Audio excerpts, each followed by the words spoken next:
నౌకాదళం హైడ్రోగ్రాఫిక్ సర్వేల కోసం నిర్మించిన నిర్దేశక్ నౌకను రక్షణ శాఖ సహాయ మంత్రి సంజయ్ సేత విశాఖ నావల్ డాక్ యార్డ్ లో నేడు జాతికి అంకితం ఇవ్వనున్నారు.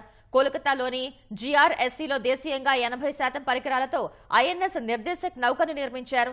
110 మీటర్ల పొడవు 3800 టన్నుల బరువైన ఈ నౌకను 2 ఇంజిన్లతో రూపకల్పన చేశారు.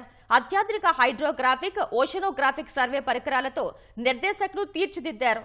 హైడ్రోగ్రాఫిక్ సర్వేలకు సంబంధించి రెండో నౌక ఇది. గతంలో 32 ఏళ్ల పాటు భారత నౌకాదళంలో సేవలందించి 2014లో వీడ్కోలు తీసుకున్న నిర్దేశక స్థానంలో ఈ కొత్త నౌక రూపుదిద్దుకుంది. 25 రోజుల పాటు నిరంతరాయంగా 18 నాట్ల గరిష్ట వేగంతో ప్రయాణించడం నౌక ప్రత్యేకతలలో ఒకటి. హిందూ మహాసముద్ర ప్రాంతంలో భారత్ అత్యంత వ్యూహాత్మకంగా వ్యవహరించడం కోసం హైడ్రోగ్రాఫిక్ సర్వేలను నిర్దేశక్ నౌక చేపట్టనుంది. స్నేహపూర్వకంగా ఉన్న దేశాల నౌకలతో అవసరమైన మేరకు సమాచారం కూడా పంచుకోనుంది.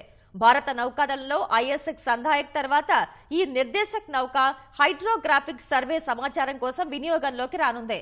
ఈ తరహా నౌకా సంపత్తి ఉన్న దేశాల కంటే ధీటుగా హిందూ మహాసముద్ర ప్రాంతంలో భారత్ తన ప్రాబల్యాన్ని పెంచుకునేందుకు నిర్దేశక్ తోడ్పడుతుంది.